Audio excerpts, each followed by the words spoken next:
All right. Hi, everyone. Welcome to Tuesday Notary Titans for the end of month adventure. TNT today is Tuesday, obviously, June 28th, 2022. My name is Bill Soroka. I'm the author of Sign and Thrive, How to Make Six Figures as a Mobile Notary and Loan Signing Agent, and founder of the Notary Business Builder Advanced Mastermind. I'm here with my lovely co-host, Laura Biewer. Laura, how's it going today? It's fantastic. If it's possible, you don't know who I am. I'm Laura with Coach Me Laura, and I coach notaries to be confident and competent notaries. And what else? Gosh, I have such a long laundry list of things I do. I'll just stop right there. And everything is going great. It's going to be hot, hot, hot where I am. Well, I think we can relate to that with each other for sure.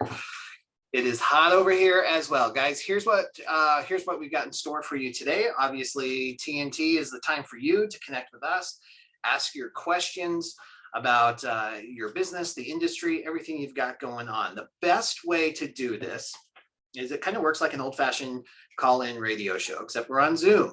So use the raise hand feature of Zoom, which you can usually find under the reactions button, but it will depend on your device, the updates, the version, all that good stuff. But ask in the chat and you'll get lots of assistance there to find that raise hand feature. When we call on you, please tell us what state you're in.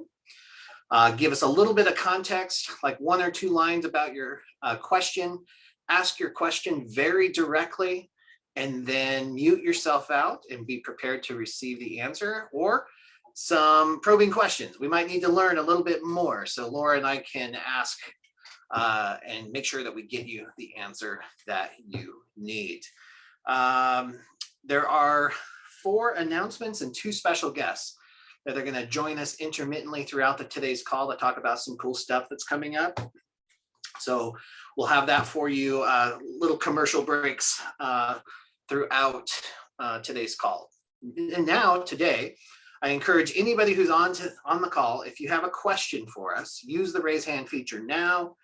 Raise your hand so we have a little bit of a series of questions, and then we'll just dive in here and let's get started. Yolanda, thank you for your patience. I saw your hand up first. Tell us what state you're in and how we can help. Hi, I'm Yolanda from California, and I had my first signing last Thursday. And there's a document that I was not familiar with. It says on here, deed of trust document title. It wasn't with the regular deed of trust. It was just in the middle, kind of like near the end of the whole package.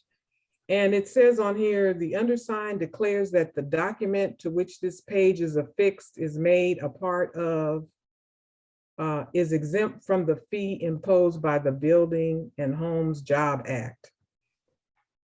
And there was a spot to sign, but there was no name. I made both borrowers sign and date it. And I said, if they don't need it signed, then they'll just print another one. All right. Well, first, I think you handled that perfectly without the clarity. If you happen to be in a position where you could reach out and ask either the hiring company or the lender, that's one way to handle it too. I haven't heard of that document in California. Laura, have you? Well, it sounds like the cover sheet for the recorder's office. Without seeing it, in California, there's an extra recording fee if it is not your principal residence.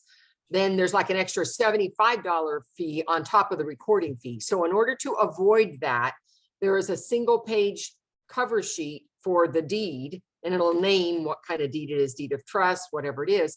And one of the signers need to sign it. Doesn't require both, but one of them sign it.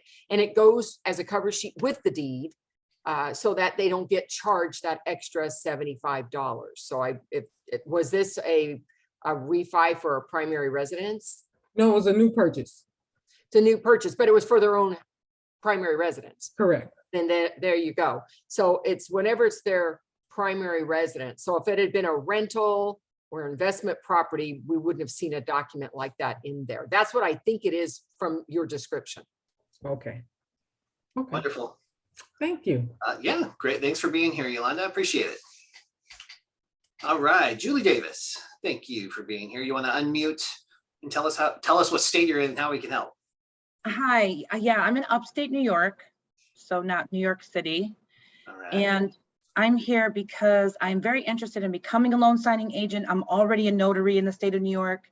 I do have kind of a side hustle teaching people or how to pass the New York State notary exam. So I'm very well versed in it, but I'm not really sure how lucrative it would be in upstate New York. I have asked many people, you know, when they signed their mortgage paperwork, did you have a third party? Did you do it with the real estate agent? Did you do it at the bank? And answers vary. Also, some were refinancing, so that could have had something to do with it. And I just can't get a good handle. I know there's some investment to make in taking the test to become a loan signing agent. And I just trying to figure out what's, you know, if it's lucrative for me to do that. What a great question, and thank you for being here. I appreciate it. I think this is an interesting time to enter the industry for sure. And I think lucrative leaves that's really up to interpretation, right, Julie? It's going to depend on how you define that, what kind of revenue you're looking to build, what you want to do in your overall business. I have found that, and there's exceptions to every rule, but usually if you're in the population center of around 100,000 people, there's enough relationships to tap into and cultivate to where you can earn a pretty decent living doing this. But then even in more rural areas where it's harder to find professionals that they can count on to show up on time, dressed appropriately, and know what they're doing, you can really carve a niche out for yourself too. The thing that you really want to be aware of in this particular market is the huge change in interest rates in the last couple of months versus what it was a couple of years ago. So it's not necessarily raining business. Like if you've seen on YouTube where people are talking about how lucrative this particular industry is at the time over the last couple of years, it was literally raining business. People were refinancing from 5 or 6% down to 1.5 to 3%. So there was a lot of business. That has shifted a little bit. And the primary focus now is cultivating direct relationships with escrow officers, lenders, real estate agents that are in the purchase side of the business. So there's a lot at play here that would affect that lucrative decision. And I'd love Laura's perspective on this too. Laura, what would you say for upstate New York? Well, I think in terms of what you said about the size of population would be my same answer. However, what I would say is, I don't think it's lucrative at the moment. I think you want to look at what it is you want to get from it. So if this is a type of work you'd like to be doing, then now is just as good as any time to get into it, to understand it, to learn it, and to start building relationships. Are you going to see return on that investment right away? You might not. So I want you to think of it as more an investment into the future, because we know that real estate cycles, and this is just another cycle. And for those who are willing to stick it out, they're going to see it increase again. And so now could be a good time because it's not so hectic, and you could be taking your time and building a plan on what you want to see from that. So I would see it for more an investment timing rather than it's a payoff timing. Thank you. I really appreciate that. And if I could just add one more question. Sure. I was also wondering, as far as starting, do I start with the Notary Public Association training there, or is there a prepper for that even to make that easier? Or what is the ideal way to learn how to be a great loan signing agent? Yeah, great question. I love that. And I think the National Notary Association is an excellent resource all the way around for our industry for sure, on starting that. But there's also, I would recommend my book, Sign and Thrive. If you like an overall picture and you like kind of understand the steps, what's coming, where you're going with this, that 5-phase system that I line up, which is phase 1, become a notary public, right? You're already there. But then we have phase 2, become a certified loan signing agent. Phase 3, learn the processes, documents, and etiquette. Phase 4, cultivate relationships and build your business. And in phase 5, the management of the business. Sorry, guys. No problem. I actually already have your book. I started it and I didn't finish. I got distracted, but I plan to go back to it after. Every question you're asking right now is in that book. So it will literally lay it out for you. And it's more relevant now, especially in the relationship cultivation part, right? Like this is the time, those daily dues that I map out in there, the resources that you have for the hiring companies, all of that is relevant right now. So even if you're listening right now and you're not Julie, if you have read that book 2 years ago, 3 years ago, and you don't have results or relationship type results in your life right now, you can reference that book. That's why it was written, to be a reference for you throughout this entire journey. I still do my daily dues every single day. Has it modified? Has my ideal customer modified a little bit? In some ways, yes, but I still do those things every single day to cultivate the relationships and grow my business. That's what that's all about. So Julia, that's where I would start. I would actually do those steps and then yes, tap in, because I talk about the NNA and the loan signing certification in there, and I would absolutely move forward in that. Wonderful. Thank you so much. You're so welcome. Thanks for being here. Welcome to the biz, even though you've been a notary for a while. Awesome. Let's see, Jackie Clark, also in Arizona. I see that. Thank you. How can we help? Yes, hello. Thank you for these calls. They're great. I've learned a lot. My question is regard to general notary work. I started out as a loan signing agent. It's been 1 year, and I'm adding general notary work. But I heard someone say that on a call once that when someone called them for general notary work, that they also shared with that person that the UPS store in our area offers notary services, and it could be less than what they were charging. And I was wondering, do you do that? Do you do that when someone calls you for general notary work? Refer them or let them know about UPS or? Yeah. Awesome question, Jackie. I'm so glad you brought this up. And I know both Laura and I are pretty passionate about this. I'll start, Laura, and I'll pass it on over to you because this is right up your alley. But it's so funny that you're talking about this, Jackie. I'm like, have you been in my Facebook Messenger? Because I literally just had this conversation about this. Because sometimes, all the time, value is in the eye of the beholder, right? The value that I'm providing to my ideal customer is convenience, professionalism, and expertise, right? Sometimes that's not important to the person on the other end of the phone. They're not willing to pay for that, right? They're not willing to pay my travel fee for me to visit them, and that's okay. I'm not going to get upset about it. I'm not going to get angry at them. I'm not going to shame them. I want to be a resource to them, because if I'm not the notary for them now, maybe I will be later. So I'll tell them, if my fee doesn't work out, then have you considered going to a UPS store? And if they're in an area where I have my favorite, I have my absolute favorite, it's like 30 miles from me now, and then I have a couple others on the east side, I'll refer them there, and I'll say, just tell them Bill the Notary sent you. So I cultivate those relationships too, and it keeps the cycle going. So that's kind of my thought process by that. Laura, what do you say? So, I don't hesitate at all. As a matter of fact, I start off with understanding what their needs are. Because if I hear in their needs, look, I just want to get to your office because you're right by the courthouse. I want to go to your office for whatever the reason is. What I'm hearing is they don't need mobile service. I already am hearing that. So I let them know, look, here's your options. If you don't need mobile service and you just want to stop by an office, shipping centers do that. I have a favorite. I'm happy to refer you to that person. Here's the address and phone number. No appointment necessary. If you would prefer for someone like me to come to your home or to your office at a time that works for you, that's what I do. And then I let them make a decision. What is it they're looking for? Sometimes they'll say, oh my God, that's so great. Thank you for giving me that information. They're pretty shocked that I will tell them exactly where they can go depending on what part of town they're in.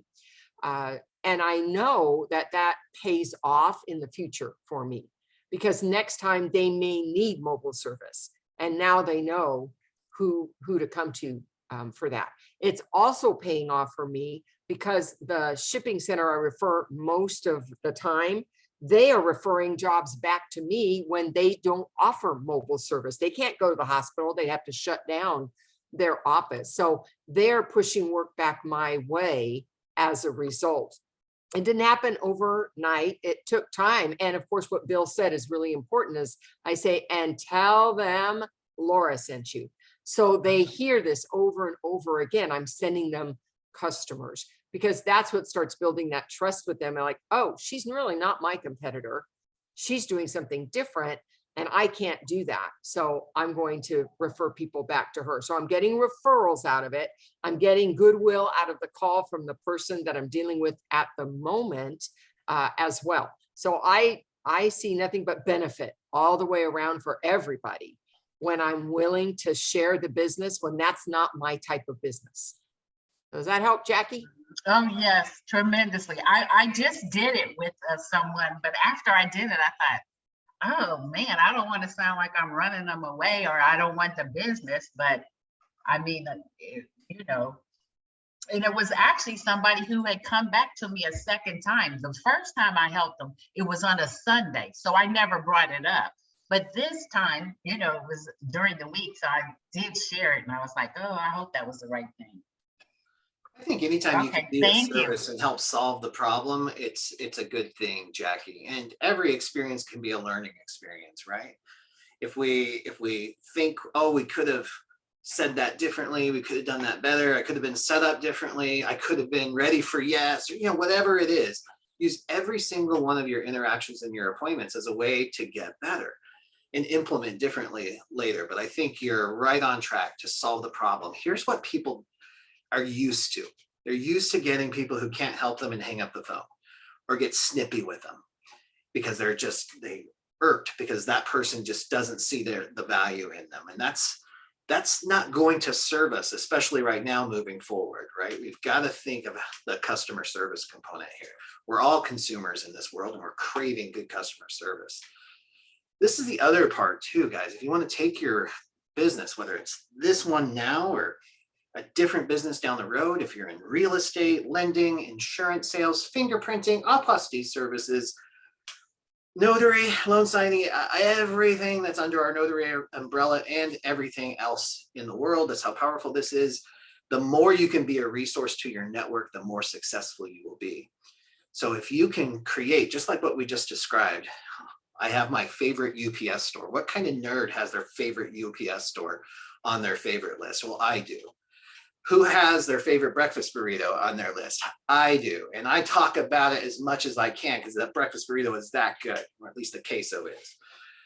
That's the kind of stuff you want to have access to. Your favorite real estate agents, escrow officers, loan officers, everybody in one place. So it's top of mind for you. So when your network or your customers or potential customers have a problem, you can be part of the solution and bridge that gap. That's who they're going to remember. And I saw Matt, I saw Joyce talking about getting 5-star reviews from customers that they referred to other people. That's how powerful that is. And guys, this has just sparked not a memory, just reminded me that if you want to learn kind of my ins and outs for building that resource list or referral list, whatever you want to call it, your favorites list. Oprah has her list of favorites too.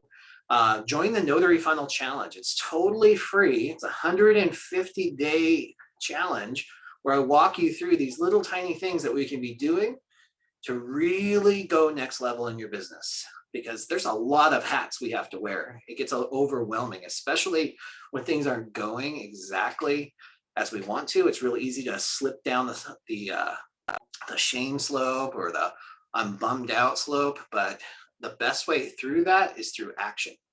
And this Notary Funnel Challenge can just give you those little daily action tips to get you going. Check it out at notarycoach.com/funnel. And I'll type that into the chat for you as well. Laura, did that spark anything else you want to jump in on? Was that good? I think that's good. I think, Okay. you know, the idea is there's a lot out there for everybody. And if we are seen as the problem solution to their problems, they come back to us every time. And this is the long game, right? This isn't the short run. This is the long game. This is what we need to do. Awesome. We're not building fly-by-night companies, guys. We're building dream businesses that give us the lifestyle that we want. All right. I'm going to bring up Patricia Bridges because she's got something really cool, guys. And the deadline's coming up on Thursday. Patricia Bridges, thank you so much for being here. I love what you've got going on. You want to tell us about it? Don't forget to unmute first, though. Let me unmute myself. How about that? I'm doing the Laura. Thank you for having me here. And yes, we have 2 more days to go for the Heart Scholarship, the Heart Project that me and the board are excited about. We've been going from platform to platform talking about it and answering questions, and their part of applying is almost over, and then our work will just be starting. So I'm excited. The feedback has been great. The sponsors have been awesome. So Patricia, what is, let's pretend everybody on this call has no idea what the Heart Project Scholarship is. Can you give us a 30-second description of what you're looking for and who can apply? here's my elevator pitch.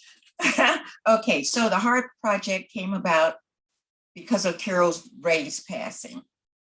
All the memorials, we got a chance to find out how impactful she was to this community, among other people. And it was a thought to, let's give back. We're always criticizing the new people for what they don't ask, what they don't do.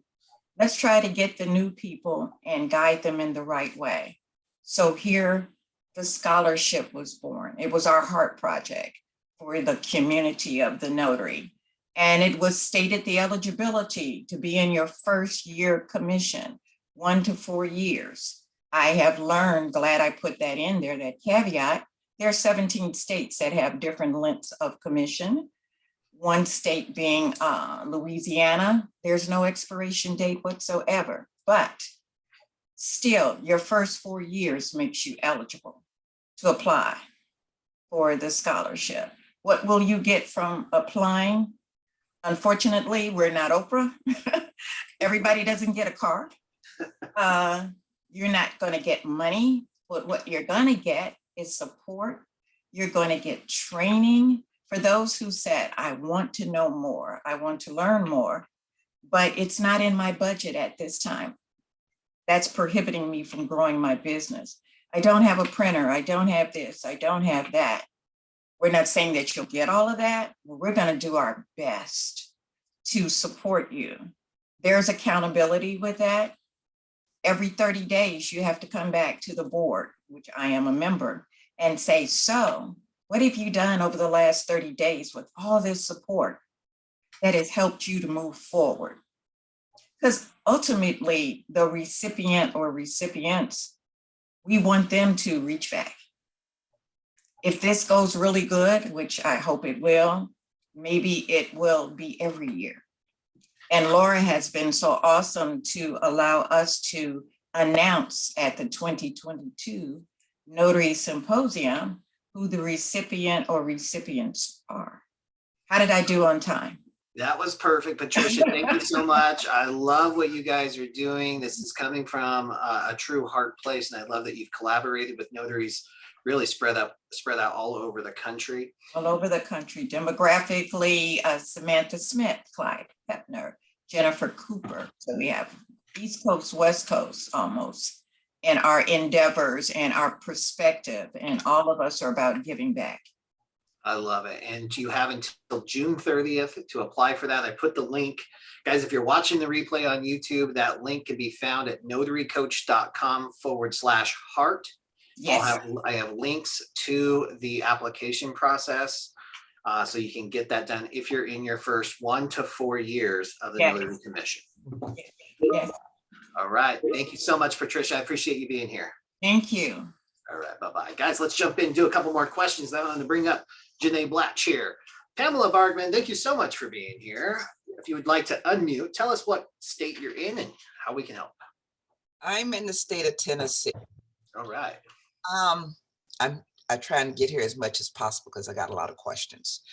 My first question is I've only had 3 signings, how to send back large documents. I had a hard time sending documents last night. I think I sent them about 4 times, but they had gotten them. But I kept getting this, the file's too big and mail drop has to be sent through mail drop. So, and then I got an email this morning and saying to send the files via PDF, which they are going through PDF. Everything is PDF. Okay.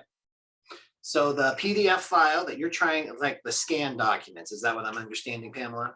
Correct. Scan backs. Yes. I'm sorry. Right. And it's one giant file and it keeps getting rejected because it's too big. Right. You know, I use our records and I've never had this problem. Laura, do you have a solution for this? Our records is also what I'm connected to. Yeah, I see Jeff said scan with a lower DPI. Says 150 DPI will work. So maybe the resolution is too high on the PDF scans. So it's like photo quality. And then Amy says, I love these tech pros. You can actually reduce the file size in Adobe, Pamela. Does that mean anything to you? Adobe. Well, I have Adobe. I'm using Adobe DC. So what I did was when I scan them, I put them all in one file, and I try and just send the whole file. So I need to just decrease. Don't send the whole file, huh? Just do them in multiple email. No. Well, so that'll drive your clients crazy if you break it up. I know a lot of people do it, but trust me, I work in the title offices and I hear about it. How frustrating that is. Amy, do you want to jump on real quick and maybe help Pamela? I saw you just raise your hand. Is that what this is about? Let's give her some. Click onto the mic there. I did. So it sounds to me like your scanner is scanning it as an image and not an OCR text. So when it scans as an image, the file is larger. So I would look at your scanner settings to see if it is, if it's scanning as an image or if it's scanning as it's some kind of OCR, it's like text reading format. So those 2 things would be a big difference on file size. Because I have the brother MFC 5850DW. So, but okay, I have to try that. One other thing, I don't mind doing refinances, but I got a message this morning to do a debt settlement document with scans. And I know that's actually a notary function. I'm scared to death of notary function. And but that's through SnapDocs. But whenever I never could get nothing back, I just hit it, and then it says it. What do they usually notarize? Let you know if you got it or not, or how does that? Because this is the second time SnapDocs that it goes through. It says recent signing notification, but you don't hear anything back from them. But like Notary Rotary and MSCX signing, I have no problem. They let you know, right then. So I'm just trying to confused about how to receive signings from SnapDocs. Okay, great question, Pamela. So if you get it, it works actually pretty similar. You'll get a confirmation that it has been assigned to you. So if you don't get that confirmation, it's not assigned to you. Okay. Does that answer your question? Yeah, because like I said, usually when you hit the other ones, Notary Go and the other companies, they kind of fast. I guess SnapDocs just wait to get enough people and then they make the decision. But okay, yeah, that makes sense. Thank you. Yeah, you bet. Good questions. So also, I just want to thank Amy. Thank you for jumping in there and offering some perspective on there too. Amy Seitz, of course, the founder and director of Cyberize It. If you're looking for a remote online notary platform, Amy does an amazing job over there. And I put that link, notary.cyberizeit.com in the chat window for you. Laura, did you have anything else that you would? No? Okay, good. Guys, we're gonna really quickly, Janae Blatch, my most recent guest on the Sign and Thrive podcast, has a cool interview with her Notary Table Talks up this week. Janae, jump up here and tell us about that and how people can listen in on that conversation. Hey, Bill. Hey, Laura, everyone. Thanks for having me. I just want, can I add on a little bit to a suggestion for the last speaker? I use for my uploads, I found in Siro.com. I put the link in the chat, and I let my clients love it. And so it doesn't matter how big, and it's a secure server. It's not going through email. And you can even, if you pay for the upgrade, it is free. But if you have an upgraded version, you can even have a branded upload page. So if your clients are sending you documents, they can send it to your upload page. So just want to throw that out there. It is a free service. Awesome. That you can use. But yes, I having a training webinar. I usually do these Thursday webinars just to give out quick information, trainings for notaries. Specifically, my audience is for Florida notaries, but really the information can be used for any notary. And I have a special guest this week. We're spotlighting Calvin Darville, who is a Florida notary, who he has an amazing story of how he got started, especially for new notaries. It's a great encouragement and inspiration.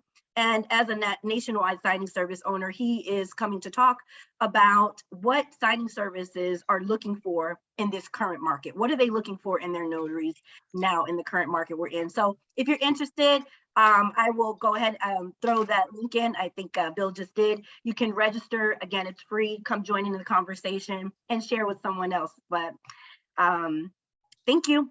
Yeah, thank you so much. Awesome speaker. He's a dynamic speaker, Lori. All right, I love that. And thank you for bringing so much value to the community as well, Janae. Appreciate that. All right, let's bounce over to Gloria Holt. Pleasure seeing you here, Gloria. How can we help today? Hi, how are you? I'm Gloria Holt, for Street Legal Notary from California. I had an interesting signing last week with an attorney's office. Okay, there was the trustee who was signing off as trustee, and then they had the two other people that are going to be the new trustees. So they had a certification of trust drafted.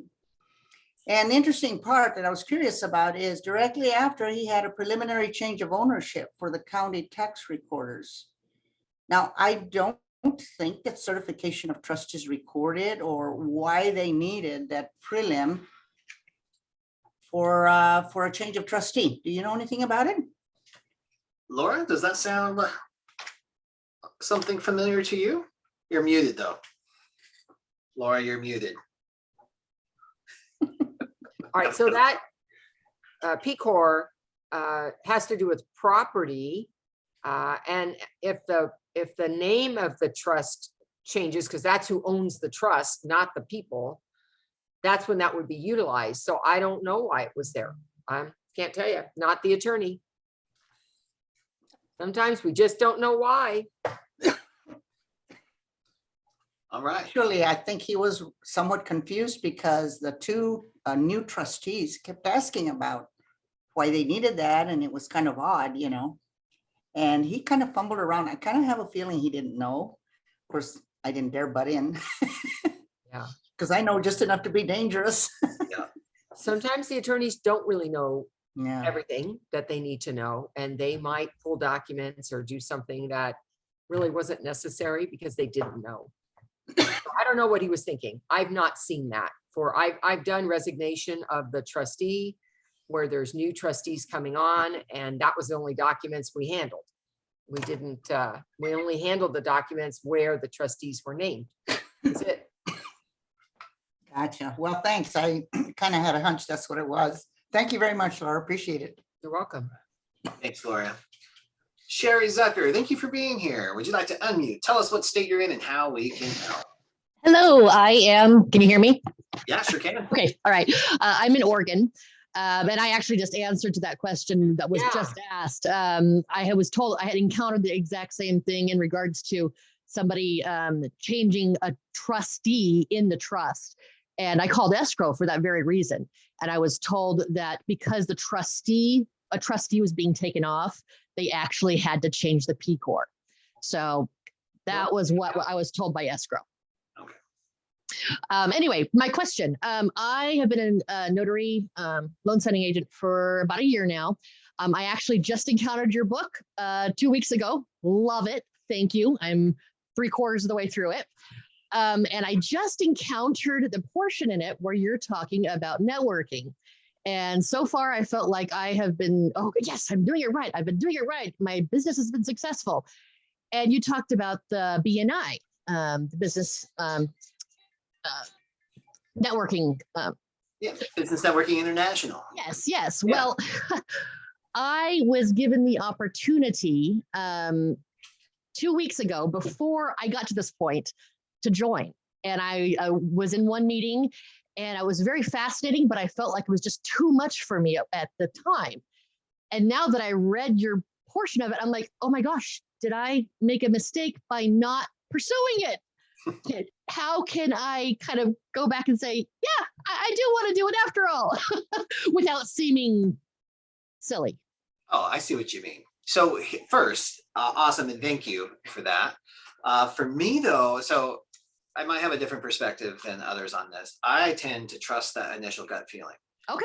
So there may have been something that was just off about the people in that group, the group dynamic, the structure. So here's the thing with BNI. The people who love BNI love BNI. And the people who don't love BNI really don't love BNI, right? Gotcha. There's some good things and there's some bad things. Right. They're super structured. They are, they have their rules. You've got to follow them. You've got to deliver. It's very, very active. Right. And for some people, that's not quite right. So I would trust your gut. And then you can always be a guest. You're welcome at all of these meetings, and you can pop around because there's usually a few different chapters, and depending on the size of the city, and you just might find the one where you just fit in perfectly. And even more though than that is going to the people that where BNI wasn't a good fit. They usually start their own. Yeah. They started their own. So if you go to meetup.com, you'll find some that are structured nice, but they're a little more relaxed. They're cheaper. They're not quite as strict. I mean, those strict rules serve a purpose, right? BNI works for a reason. Right. But there's some that have a little more relaxed type rules and participation requirements, attendance requirements, and things like that. So trust your gut, explore a little bit more. And if you want to circle back with that, they need members. And the cool thing is, even today, even after publishing that book, and after Laura and I and Jen talk about the importance of networking groups, even the ones that limit the industries that can participate, right? Like one real estate agent, one loan officer, and things like that, you'll still probably be the only notary in most of those. There's still plenty of room for growth in this. Laura, would you have any other suggestions or opinions on networking and groups? Yeah, I mean, I think there's lots of them. Red Star is another one that's like a BNI. I believe it's national. It's in California, but I think it's national. And they have the same idea. Your chamber is the same idea. So it doesn't have to be BNI. I've gone to some BNI meetings and decided that it just wasn't for me. So I chose other types of groups that fit my vibe, and I think that's it. It's hard enough to network in the first place, but to do it in with a group that really doesn't seem to fit with who you are. Nothing wrong with the group, just not a good fit for you. And so I think you always want to pay attention to that. Yeah, that's huge. Anything that allows you to be authentically you, because if it's hard and it's work, you'll stop going. And then the other big challenge with BNI in particular that I ran into is the attendance requirements. Yeah. Like my schedule at 7:59 looks one way, and then at 8 o'clock it looks totally different sometimes. Yes. I can't make it to those meetings, and I can't scramble to find somebody to take my place, right? So I had to find one that was at 6:30 in the morning. Then I ultimately switched to Toastmasters. Guys, Toastmasters is another great networking opportunity. The people who attend Toastmasters meetings are doing big things in their life. They have huge goals and objectives of where they're going, and it's exciting. Those are interesting. So that's another option too. Speaking of which, we have a notary Toastmasters as well. Hi. Oh, let's get her muted there. All right, Notary Toastmasters too. We'll talk about this next week too. We'll have Daniel Brewer on as well, but notarymasters.org. The first and third Thursdays. It's just a way to collaborate with each other. But this is also going to remind me of something else, guys. These types of events, Notary Masters, TNT, Symposium, NNA conference, the meetups that we do are all amazing. It's important because we need each other. We need that support, connection, referrals. And it's also equally important, if not more so, to attend client getting events too. So this is the kind of networking we're talking about. The BNIs, the Toastmasters outside of our industry. You've got to connect with your ideal customers, the people who can bring you business and you can be a resource to or be of service to. You've got to connect with them too. Real quick, Laura, why don't we talk about Arizona? Yeah. So Arizona, you guys have on June 30th, a whole boatload of changes to your laws as you implement Rolona. When I did my last group training, it was prior to these changes because it was too far away and I didn't want people to be confused. So great news. 3 of us have partnered together. So myself, Bill, and Nicola Jackson from the National Notary Association, we've all partnered together to bring Arizona notaries what these changes are and how that impacts you. So if you are an Arizona notary, then you want to make sure you go to the link, notarycoach.com/AZ update and get yourself registered. We will make the replay available to those who sign up for it. And I think it's going to be really helpful for you to not just read what the changes are, but hear a little bit about what that means to you. So if there's anybody from Arizona on the call today and you haven't signed up for that, highly recommend it. Guess what? It's all for the phenomenal price of free. Free is my favorite word. So there you go. Totally free. Registration required though. If you're watching the replay and you can't see the chat, go to notarycoach.com/AZ update, all together as one word. All right, Sherry. Oh, we just answered Sherry, right? So Terry Kelly, nice to see you. How can we help today? She's looking for the mute button. It's coming. Okay. Hi, I'm in Los Angeles, California.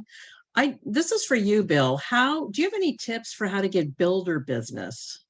There's a lot of building going on around here. Yeah, definitely. How did you do that? So that's a great question. And that's how I really took my business to the next level. Yeah. There's a couple ways that I did this. And I'm going to give you some resources first, and then I'm going to give you a really quick overview. First is the daily dues that I did. Even though they're in Sign and Thrive book, even in Morning Mastery, they're kind of tweaked to be a slightly more general. All of that was done to get builder business because I overheard in a cubicle at an escrow office, I overheard 2 escrow officers talking about a home builder who only used one particular escrow offices to do their closings. And I said, that's what I want.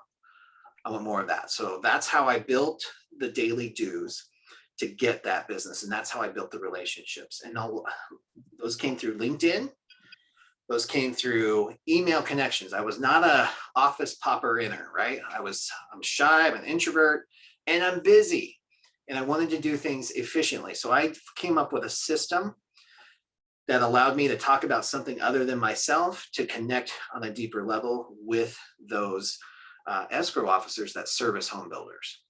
Because that's what it comes down to. So that's going to be my first piece of advice to you is to write down your Fab 100, find the builder names that you want to work with, just write them down on a list, and then do a Google search. Start with Google and see where it takes you, and find out who those builders are using for their escrow closings. That's the key. It's going to go one of 3 different ways, Terry. They're either going to own their own escrow title company and they're going to close there, or they're going to have a strategic relationship with one of the big brands like Thomas Title, Stewart Title, Fatco, Fidelity, Security, you know, whatever it is. But you'll be able to start to see that, the trends. They'll have the name of the escrow officer, the name of the company that they're working with. You'll start to see a pattern there, and you can make some assumptions on that. Sometimes it's crystal clear. And then depending on the home builder, they might, like the smaller ones, they don't have a relationship in place. They do it just like it's a regular purchase, where whoever the real estate agent is for the buyer usually advises their client on where to take the escrow. So it might be kind of willy-nilly. Those are not our ideal customers for this. We want them to have the strategic relationship, or they own the title company. And then it's just cultivating relationships with them. So if you're more than likely, everybody on this call has the Morning Mastery. If you've ever been part of the Sign and Thrive, I gave it away free last year or the year before. If you have Morning Mastery, you have the exact steps I did to cultivate these relationships. If you have the Sign and Thrive book, you have the exact steps I did to cultivate these relationships. Is that helpful at all, Terry? Yeah, I just need to figure out who they're using for escrow and title, I guess. Yeah. Okay. That's exactly all it is. And it's a little tedious work because sometimes it's clear and sometimes it's not, but it's worth every bit of it, especially if they're building around you. Right. Okay. Thank you. Thanks for your time. You're so welcome. My pleasure. Laura, anything you'd like to contribute on that one? No, not really my wheelhouse. Yeah, cool. All right, Phil Shannon, pleasure seeing you on today's call. Oh, maybe. Oh, his audio's out again. Phil Shannon, we can't hear you. You look great in fluorescent light, though. All right, we'll move on to Paula. Paula, thank you so much for being here. You want to unmute, tell us what state you're in and how we can help. Paula, we'll give you a second here to find your mute button. There she is. Hi. Hey, I just want to say something about COVID. Please, guys, I don't care what you do in your business. Okay, it's really up to you. But please wear a mask. Wash hands thoroughly because it's not over. I have a couple of friends who got COVID, and then my daughter's friends got COVID, and guess who's got COVID now? My daughter. So just, I know people are going to tell you, hey, it's over, or you don't need to wear a mask in my house because we're all vaccinated. Just protect yourselves, that's all. And another thing is the 150 days with Bill is awesome. The only thing is you got to stay at it. And I had some health issues and I couldn't stay at it, but I'll get it caught up. Good. Very good points and ideas, and yeah, that's all I want to say. Thank you, Paula. I appreciate the PSA and I appreciate that you're in the Notary Funnel Challenge. Guys, I'm going to talk about this for one quick second. In the Notary Funnel Challenge, it's every day there's an email, right? And you're going to slip behind. Things are going to come up. You're not going to want to do it that particular day, and that's okay. Don't shame yourself into not taking action at all. Just tuck those in a special file. Create a file in your inbox. You can even do an automated so that it goes into that one file all the time, and you can just access them when you're ready to take action. You don't have to delete them. You don't have to unsubscribe. You don't have to get frustrated at me or yourself and stop moving forward. Just put them in a file and then put it on your calendar to revisit it when you're ready. Give yourself a little space and grace. And what you've said before, oh my gosh, I've been so lazy at my business. That's probably why I'm not making money right now, but it's also because of health reasons, but I'm back now and hopefully staying strong. Yeah, definitely. I hope you're staying strong, heal well, heal quickly, and just know that we're always here to support you in your business. There's all kinds of, it's different opportunity now, right? But we're surrounded by opportunity and things happening right now. Let's move on to Yvette. Hi. Yvette. Hi, thank you. What state are you in and how can we help? I'm in the state of New Jersey, the Garden State. I just recently completed my certification for NSA. So I'm new. And all of this is new. I'm just absorbing a lot of information. And this is my first time in this Zoom. I'm glad that that we do have this support group, because sometimes you can get lost out here. And I do have your book, and that is like almost like my Bible. I carry it with me, and I read it, and I've learned a lot. And so I guess another question I had was, how do you start the RON? And then the first step, I guess there's like baby steps. Like I'm at baby step number maybe 2 since I passed the certification. Where do I start now? Now I hear all these wonderful things about NSAs making all this money, and they're with contracting companies, and where do I go from here? Yeah, great question. Welcome to the industry, Yvette, for sure. Thank you. Thank you. And I also like to say that I am a real estate agent as well. Okay, good. Yeah. So you know how to dance around a real estate conversation and the transaction. So that'll serve you really well in this industry. That knowledge will, for sure. I'm going to give you the resource that I'm going to recommend that you revisit, because it's in your hand, right? That book is step by step, phase by phase, where you're at right now. Phase 1 was to become a notary. Phase 2 was to get certified, which you have done as a loan signing agent. Phase 3 is to learn how to do the work. And this is really important, right? If you're going to move into loan signings, you've got to understand the documents, which you can dance around, but having your flow in place. And I'm going to tie this into something else that you said too, and just highlight the importance of being a good notary first, understanding your state laws, what you can do and what you can't do. That's part of integrity. So you've got to be comfortable around that, especially because the reason that popped out for me, I don't know about with Laura, but when you mentioned RON is one of those things that it could serve you down the road, but figure out how to do it on paper first. Know what you can do, can't do, the different acts that are in your state that you're allowed to do, understand the certificates, when to use what between the jurats, the acknowledgements, and everything in between. And then start growing your business. If you're going to focus on this thing in loan signings, start cultivating the relationships with the signing companies. All of this is in that book. That's phase 4. I give you the resource, notaryreviews.org with Carrie Rivera for finding those hiring companies and cultivating relationships with the direct side, whether it's attorney or whether it's with escrow officers. That book is basically your business plan. It will tell you what to do next.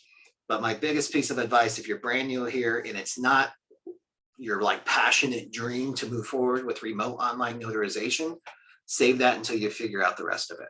Laura, what advice do you have?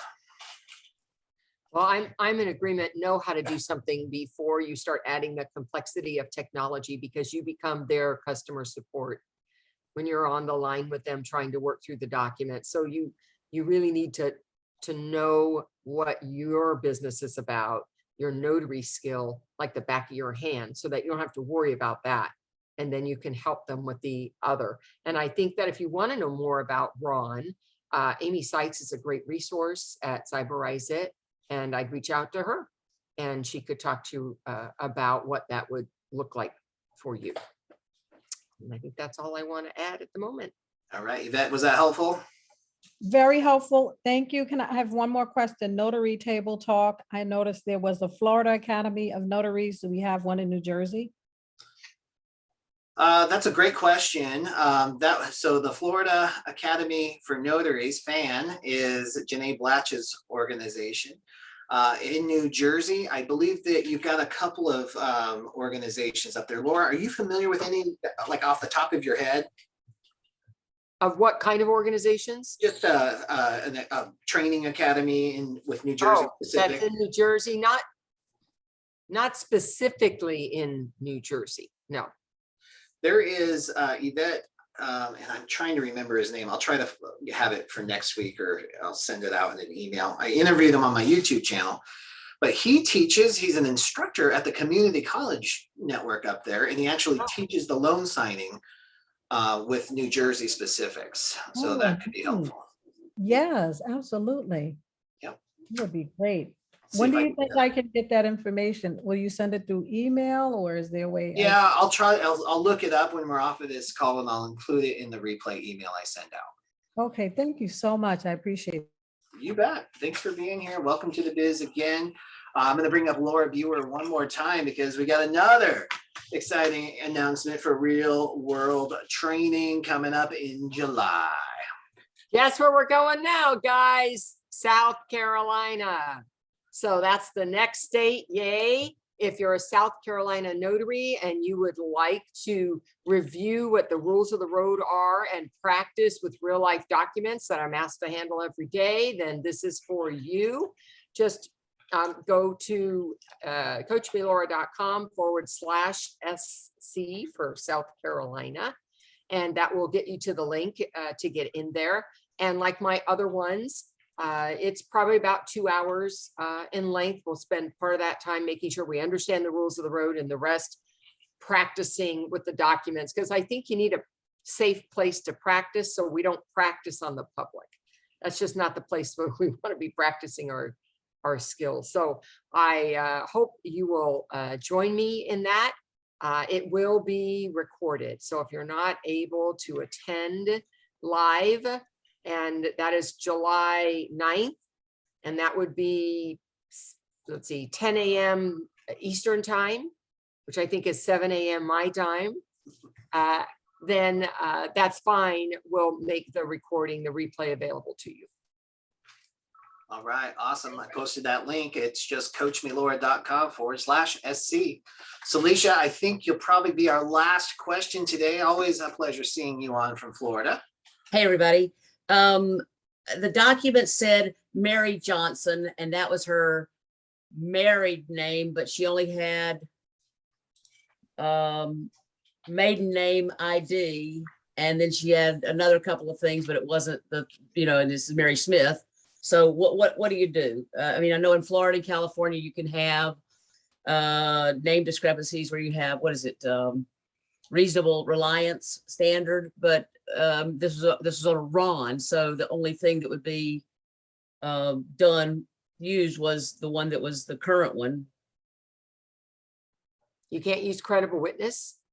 Not in Florida, not on a RON, not on a RON in Florida. Not on a RON? Yeah, I wouldn't feel that I had enough to move forward in that case. If I didn't have another way to verify, that's a totally different last name. That's not just a name variation. That's a totally different last name. Okay. Yeah, she just did, her military ID had her new name, but her driver's license and passport was still old name. Right, so military had the new name, but that's not on your list of IDs. Was that the issue? It says that it is, but it wasn't working on the app. On But, paper, for paper notarization it is, but not for RON. maybe not for Ron, it just wasn't picking it up. It wasn't RON is working. not necessarily all the IDs. You might want to talk with Amy, because there could be another notary that is able to handle that via RON. Yeah, some kind of Workaround. But I don't think just yourself. I don't think you could have moved forward. I don't think you had enough. Okay. The way Okay. that was. All right. All right. Cool. Thanks. And Amy said she knows why. She's got it figured out. That's why we hang around with really smart people. That's right. All right, awesome. Well, That was guys, quick. we're gonna go ahead and wrap up exactly on time today. Thank you so much for being here with us. You know that Phil Shannon from Legal Shield, he runs a free webinar for you right after the TNT call. In fact, it's 5 minutes after, whatever time zone you might be in. The Zoom link to attend that, if you'd like to, is at the very bottom of notarycoach.com/TNT. I'm just going to put that right here. If you just scroll to the very bottom, there's a little box that says Phil Shannon Zoom call, and it has the Zoom link on there for you there. Thank you so much, Laura Biewer, for being here on Tuesday at the end of the month. I know it's pretty crazy for everybody. And for everyone else, thank you for growing yourself and your business on a Tuesday. We'll see you next week, right? It's not a holiday or anything, right? Oh, it's right after a holiday. July 5th, guys. All right, we'll see you later. Bye-bye. Bye. Hi, everyone.